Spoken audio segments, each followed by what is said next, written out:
people off voting. The Midnight Hour Radio Show. Right now we got M.L.Ruscsak and Myron Grace on the line.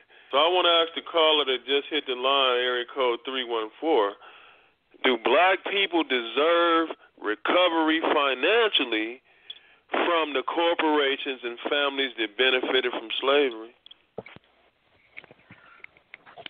Well, that was brought up in court about 3 or 4 years ago. It was actually brought up on the District of Columbia's ballot May 12th for this year, and it was rejected. No, I'm talking about a court session where you had Deidre Feldman and some others file a lawsuit against some corporations, and that when you look in their records, they had something to do with slavery, with railroads or whatever. But the judge dismissed the case because they couldn't answer questions. One question is that what slave said it was okay for somebody to adjudicate for them in the future? And then another question is, well, how are you going to show that these companies actually profited off of slavery? Now, this is the court saying this to the plaintiffs, not me. I'm just delivering the message. And I agree with the young lady. And also, here's the thing, too. Blacks had slaves. There were black plantation owners also. And we're not talking about a few handful. In South Carolina, you had 10 to 30,000 slaves being held by black plantation owners. In Louisiana, down south Louisiana, 28% of free blacks owned slaves, and 80-some-odd% of them was mulatto women. So if you're going to be fair and we're talking about equal justice, they got to be brought to the table too, because it was an individual. The federal government didn't profit off of slavery. For one simple reason, there was no tax system then. Taxes didn't come in until 1913. So it's easy, sir, to talk about. What's the solutions? What's your name? What's your first name? Well, my name is Pianki. What's the solution? And, you know, she made a good point. And I hate to keep bringing this up, but since Memorial Day weekend, which was the 23rd and 25th of May, up until last Thursday, you had 359 people, black people, shot by other blacks, and 65 murdered. That's in just that one city in about 3 weeks. And you know who's doing a misservice? The news, because they're not covering that stuff. Now, what's the solution? Educate your children so that they can be prepared and educate them well for high-paying and demanding jobs. That will help eliminate the disparity in wealth. And well, then let me ask start everybody this. How responsible is lawmakers in allowing institutionalized racism? I'm going to give y'all an example first. I've been in court since 2017, pro se, suing the doctors company, which is Lloyd's of London. Y'all know the largest insurance company in the world. Mm-hmm. Because in Ohio, in order to bring up a medical claim for malpractice, like if they murder your relative or make a mistake, you really have to have at least $7,400 just for the expert witness and the paperwork. That's before you even pay the lawyer. Now, in Ohio, is a very impoverished state where 72% of the people is at or below the poverty level. So that's almost impossible for most of the people to get justice. If a doctor just walk in the room and stab their mama in the heart, they couldn't do much about it, right? So the court keep throwing it out. And I keep coming back with different, approaches. But this is what I mean by institutional racism. How responsible are lawmakers, state and local, and national for allowing racism to continue to be institutionalized in America. What's y'all opinion? Well, where's the racism because the judge keep throwing your case out? Well, I mean, you got I'll access explain to that to you. If you have access to the courts, right? If the purpose of the Supreme Court of Ohio is to guarantee equality for all the citizens of Ohio, right? And the disparity of financial ability to get justice for your relatives who are abused in nursing homes and treated badly by doctors can't be met by the majority of the population because they are financially incapable of it. Isn't it the purpose of the court to equalize the field? Well, the courts don't guarantee no equal outcomes. You have equal access. Some people don't even try at all, and you have some people that work their butts off. But you have equal access to the legal system. Now, are you doing this as? Well, let me ask you this question: as an individual, or are you doing this as a group of people? No, I'm doing it myself. I'm one of them people you just talked about. When you mentioned the fact that some black people had ancestors that were slave owners, my ancestors were slave owners. So I come from a wealthy family, but I'm not wealthy because I don't go along with what my family say or do. I'm not going to go off into too much of my history, but I'll tell you, I am related to the Rothschilds and the Gambinos, both, supposedly. So they both are extremely wealthy families, right? So my education and my privilege to walk into certain arenas has always been there. I've always been treated differently. I've been arrested 36 times. I've never been to jail. Things like that. So what I'm saying is, the reason why I mention that is I'm doing it because I can. You know what I mean? Whereas if somebody else did the things I did, they might be arrested or beat up or other more horrible things might happen to them.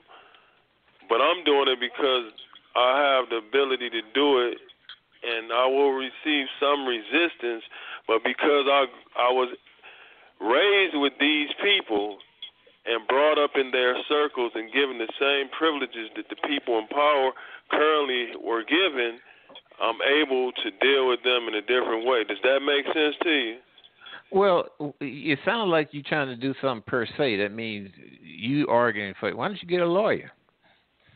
Well, in Ohio, since we're going to stick with that part of it, most of the lawyers in Ohio don't want to fight for civil rights. Now, that's another Ohioan, not just for blacks, but for anybody. I'll let the other Ohioan speak to what you just said. Melissa, I'm going to let you have your piece on that. On your case specifically, I can't say it's a race thing. I have to say it's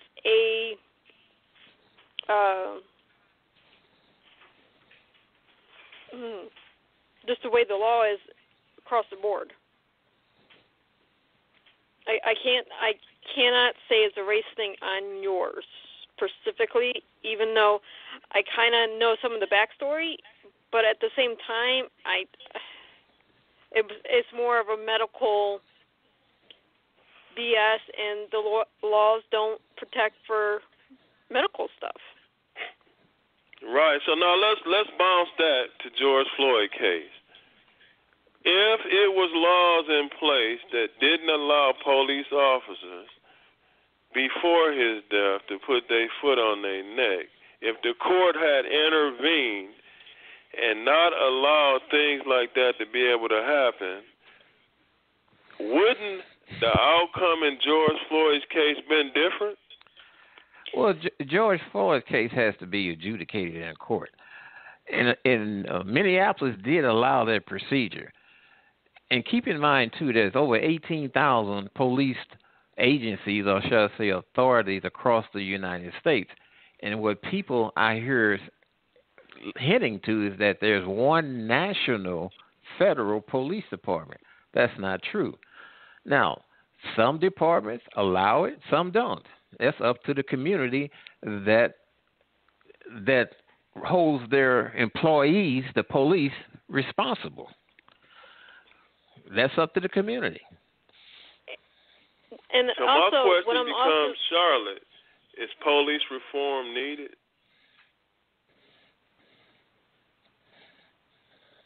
Is that the problem? Well, that we need police reform? If a community wants to reform their police, that's their business to do so. Some communities feel a need to. Some communities perfectly fine the way it is.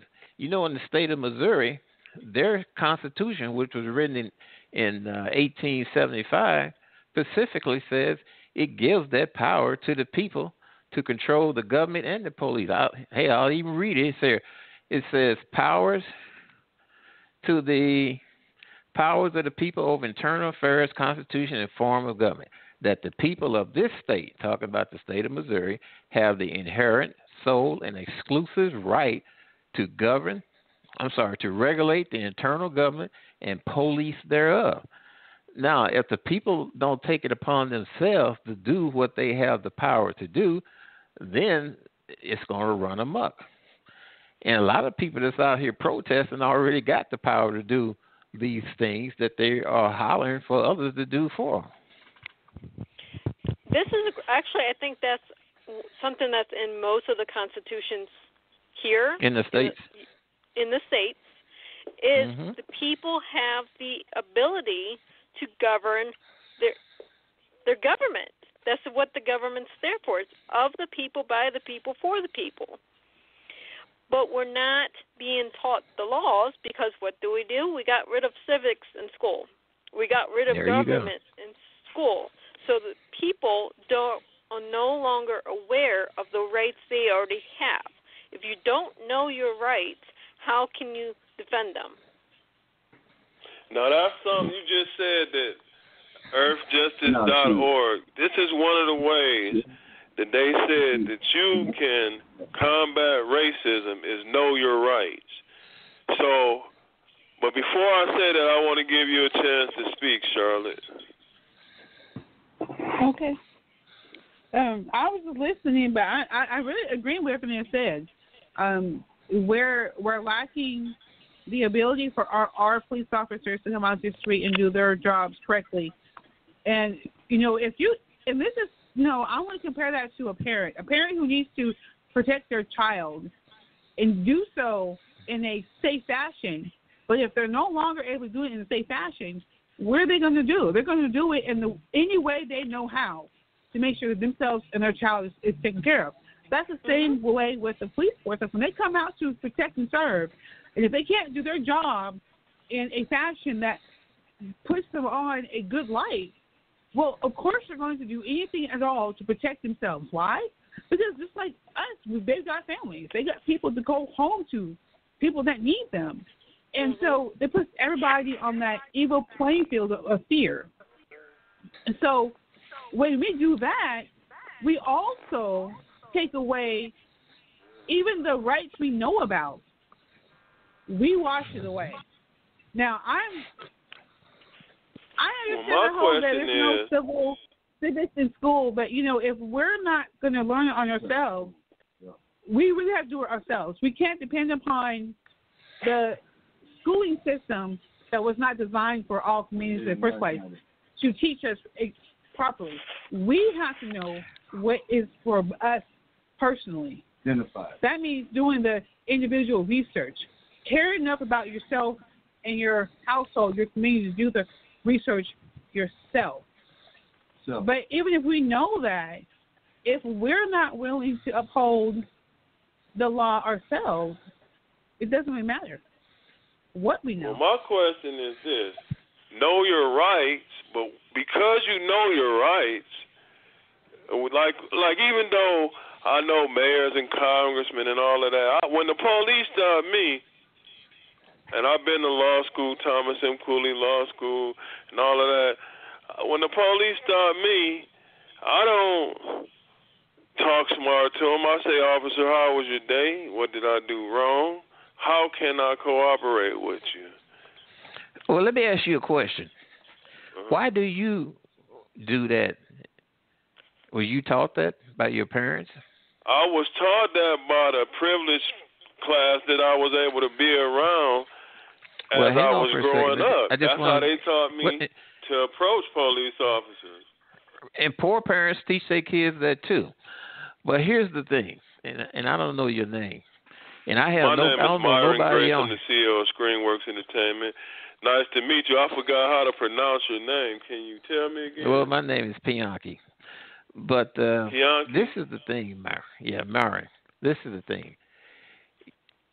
Why come people in the public that's having these interactions, and even beyond that, why come they don't have a respect for authority? You don't have respect for authority in your homes, your schools, and now you see it in the public. Just like you was taught to respect authority. If a police officer says that I need to handcuff you while I do an investigation, that's the way they was trained to do. So comply. It's simple. Right. No, I agree. Now, I agree there's with some you. out there. There's some out there, Byron, that's really crazy. They need to be gotten rid of. But the majority of them is not that way. Well, I know a lot of police officers, so I'm not going to disagree with you. A lot of captains, lieutenants, etc. I know them, hang around with them, get drunk with them, whatever. But I want to go ahead and let the lady speak to that. What's y'all opinion? No, we took away discipline in the home. Well, what happens when you have discipline taken out of, you can't discipline your kids anymore because now you're being charged with child abuse when you smack their behinds when they're out of line. So you take it out of the school, same thing. You're not allowed to have certain types of discipline in school, so they don't have a respect of authority at home. They don't have a respect of authority at school. So when we get out of school, we see what's going on. They're not respecting authority at all. Charlotte, what's your opinion? Are you here? Are you there, Charlotte? I'm here. I'm sorry. I had to unmute my phone for my noise background.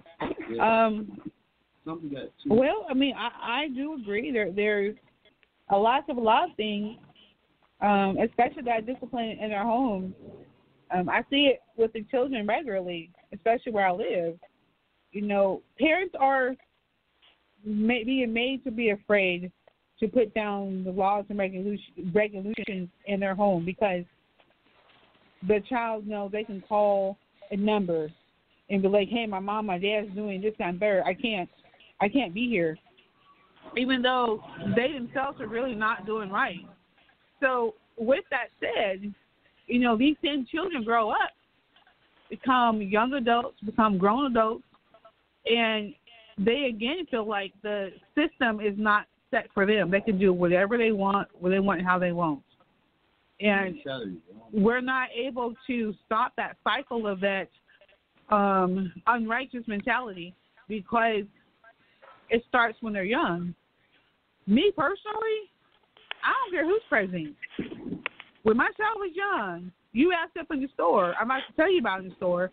If I need to whoop you in the store, I'm going to whoop her in the store too. Mm-hmm. Ain't nobody about to tell me how to just for my child. Why? Because my child is not going to grow up to feel like she's better and beyond somebody else's rules and regulations. Right now, we have a strong system of workers who go out every day into like the day labor ready jobs They go in, they get their jobs, they go to work. But because they don't want to really work, they want the job. Mhm. They can't hold the job because they will not let somebody else tell them what, where, and how to do it. We're growing up women who don't care enough about themselves to be structured. My question to you, Charlotte, is how do we make a change? And I want everybody to answer this in the next 10 minutes we got so we can get off. But how do we change the economic and financial inequality between African Americans and white Americans in America? What's your answer to that, Charlotte? Well, That's personally, a deep question, we just stop right? looking at if we stop looking at color and race, first of all, and quit being so concerned about the past, because the past, at the end of the day, I don't care what nationality you are, has nothing to do with your present.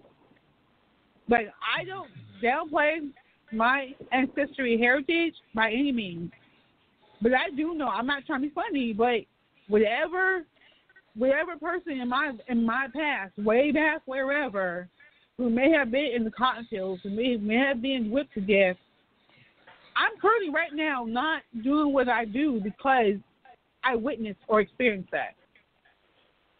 We are sitting here so much every day worried about what happened in the past. We're not sitting here to worry about the now and the present and the future. That's where we need to be. But at the end of the day, though, and I don't know if I'm touching the touchy subject, but not all of us blacks right now are all black, because I know I'm not. And so we should be embracing all that's in us. If we knew how to do that, we can embrace each other very well. My question move on to Melissa. How, Melissa, do we change the economic inequalities between white Americans and black Americans? Teach your kids to go work for a living. That's the first thing. We have so many people out there. If you want to redistribute wealth, it starts with education. You have to be educated to get the better paying jobs. You want the better paying jobs, you have to have the education and the knowledge to work in those jobs. The jobs. Kianki, I hope I pronounced your name right. How do we change African American financial disparity in comparison to white Americans? Well, I agree with Melissa's education. And I'm going to tell you this. It is a shame. It is a shame the way black society are permitting their children to be exploited in these public schools. If your child is not being educated and prepared, you can't blame the colleges, because when the child get there, the child finally realizes that they were never prepared for this, and then they stumble. When in Baltimore, you have 13 high schools, over 3,000 African-American kids take a state of Maryland math test, and only 14 pass. There's something wrong with that. And it's a shame that those children was allowed to reach that point to find out what actually happened to them and what was going on before they got there. So no, you can't, you don't have the skills to sell for high paying and wage jobs, and they out there. You can't say they're not out there. They out there. And those blacks, and we talking about blacks, of course it applies to whites too, but let's talk about blacks. Those blacks that are prepared, they don't have any problem. And if they do have problems, then that needs to be addressed. But it's the education and the training. And your Well, young let me people are ask not you this, receiving. Bianchi. I'm gonna throw myself under the bus real quick. In order for me to go to law school, first off, it was only 25 African Americans, Chinese, Hispanics, or whatever out of 1,000 students when I was in law school, right?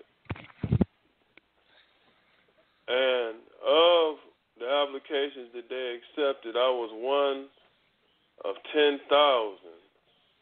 So they received probably out of the 100,000 applications in the school's history or whatever, I was one of the few minorities, blacks or others, than whites that was accepted into the school. When I got to the school, I'm going to give you an example. This is why this is my example.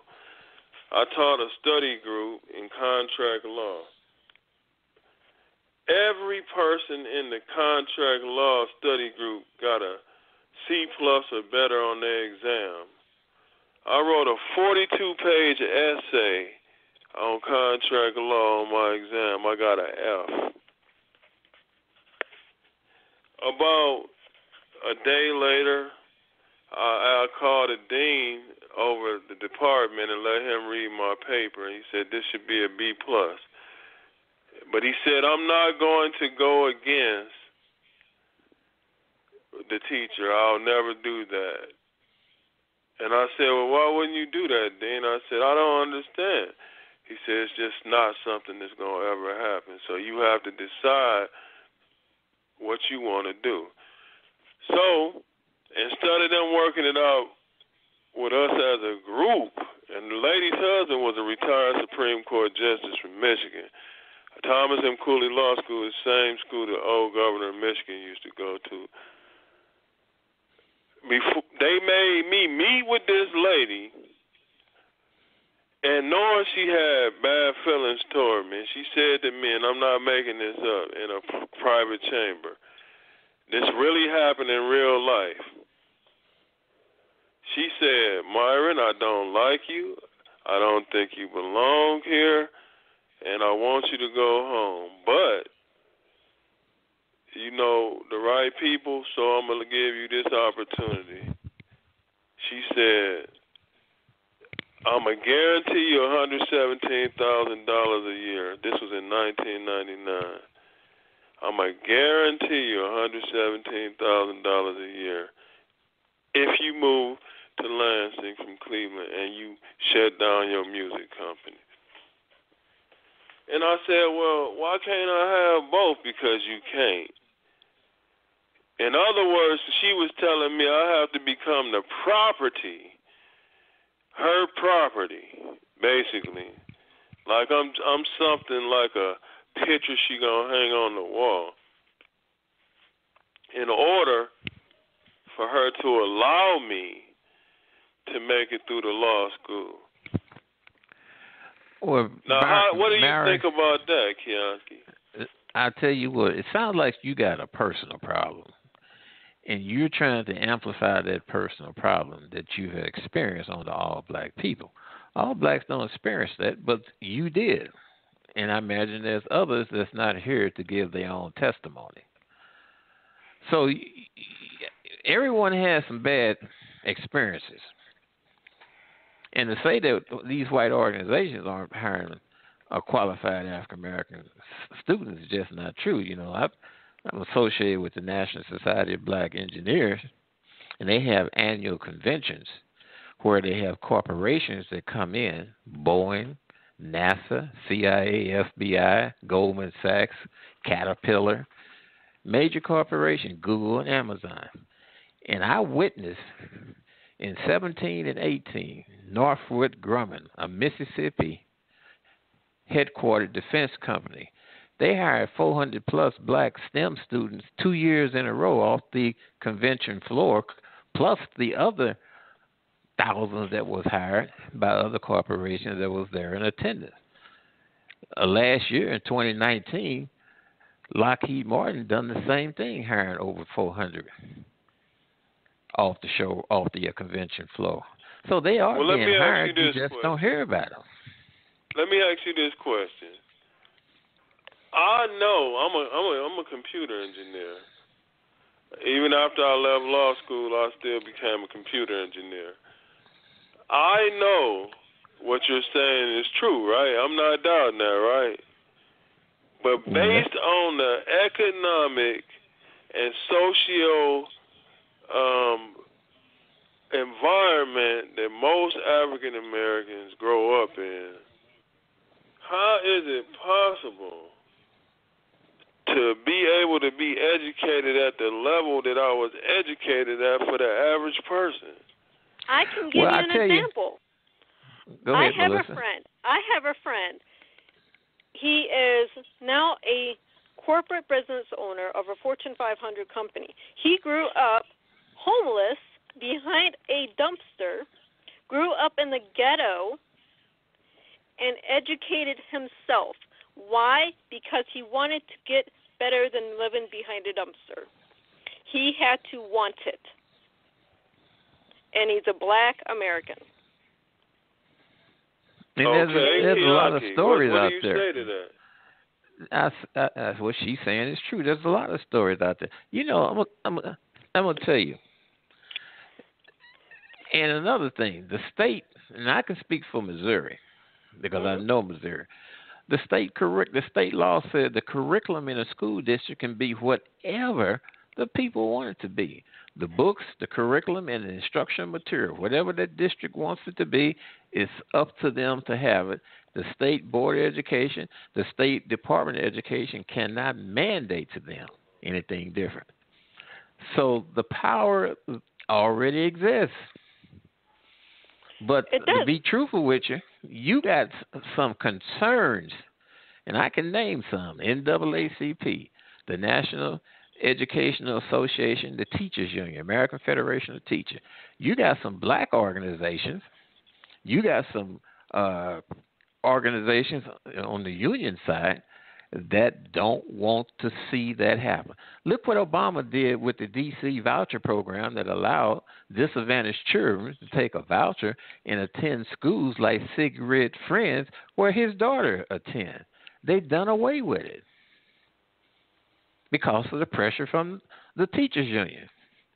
Now, just so lucky, blacks and Latinos combined together with allies, and they went against that move, and I think they reinstituted it.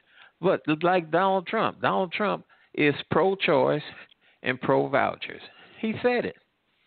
So that is something that's needed. Nobody knows better than a parent what's best for their child education and long-term educational goals. If a child is sitting in a classroom, not only one child, but many, where they aren't being challenged, and what they're learning is not giving them the opportunity to prepare themselves for what's coming down the road, then that parent should be able to put them where they can receive that. I want to touch on that point right there. That point that you just brought up. Kianki, I started off, even though I came from a rich family, I started off as a drug dealer and a pimp. And I pulled myself out of that life and became a computer engineer and went to law school. But with that being said, I understand how can you tell a guy, an 18-year-old guy, just graduating from high school, mama can't pay her bills, brothers and sisters don't eat right at night, to not sell drugs. Well, it's unfortunate that happened. And, you know, I don't like to talk about myself. I also come from a rich family. I spent, my profession was steel erection. I erected structural steel buildings, had a black company, like the ones that fell down in New York during 9/11. And done that for almost 4 decades. I built bridges. I built industrial plants. And like we said, I erected structural steel. So I know what you're talking about. My grandchildren have never wanted for anything. I pay for my grandchildren. He attends LSU, is a major. He's double major, one in business and also petroleum engineering. I pay for that out of my pocket. But here's the thing. I told him when he was young, He plays baseball too. I said, you're going to be an engineer and you're going to do business. And since then, I told him you're going to get a general aviation license. So guess what? They were, just like his mama, was taught to obey authority. And that's what they done. And there's more stories out there like that. What do we say to him? What do we tell him about? He's supposed to go away to college and not feed his little kids, little sisters and brothers. Well, there's all sort of mechanisms out there. There's so many. There's all kind of mechanisms out there today that would address problems like that. If you tell me somebody, give me somebody's information, I will show them how to find it, where they are. When I was homeless, I called all my rich friends. Nobody helped me. That's the way it usually is. You want to know who your friend is? Get to the position where you need them, and they ain't around. I say that to say this, and we're gonna wrap it up. I'm gonna give y'all time to give y'all closing statements. I say that to say this: it is not easy to see your family hungry, your friends hungry, your mama suffering, and then go get educated and pretend like it don't exist and make a change. Well, you know, another thing that's really detrimental is family. You don't have the family no more. The family, you see, a family is a mother and father, and for real grandparents. I ain't talking about no 35-year-old grandparents, because grandparents bring generational access to the family. And when you don't have that mechanism, that structure in place, then you have these problems. That's the whole thing about a family. It's just like the wheel on a bicycle. You got the axle, and off the axle come spokes that go to the perimeter rim that holds up the bike. And if one of those spokes is a child, it goes out to the perimeter and have problems. They fall back to the axle, the center, where the strong family is. They lick their wounds, learn from their mistakes, then they take out again.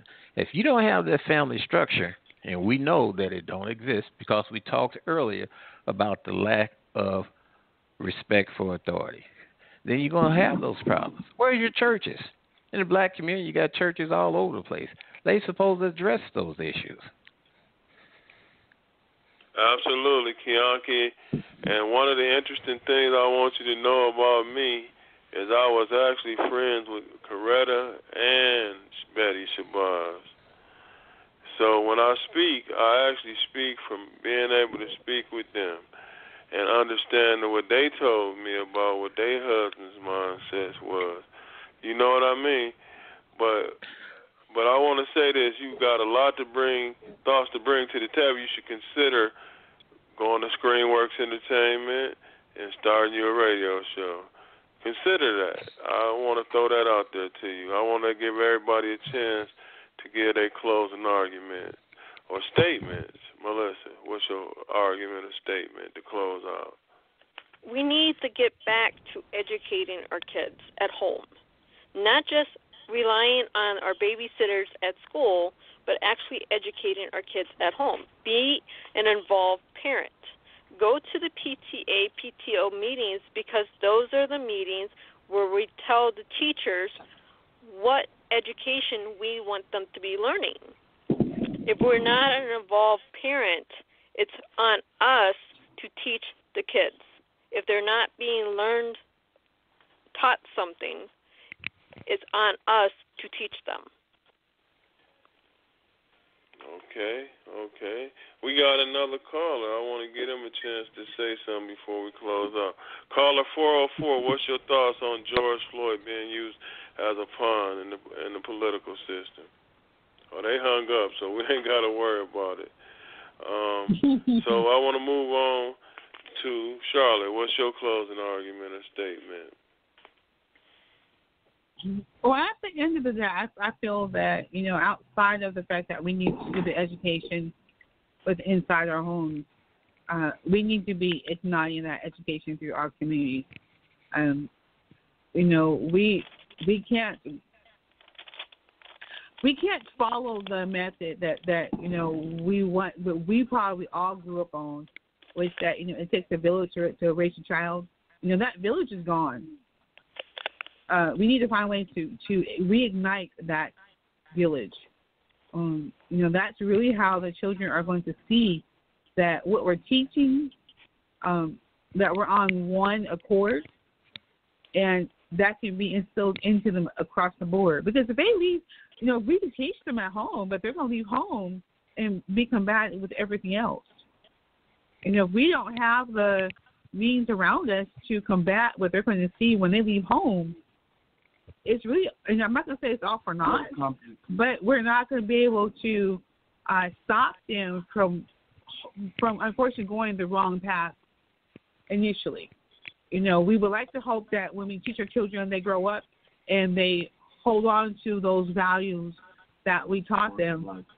But unfortunately, they're battling way more than we did coming up.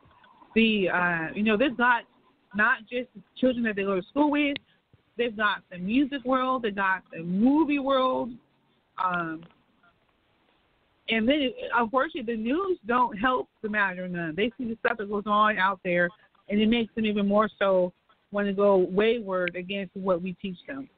So we really have to come together as a community. Okay.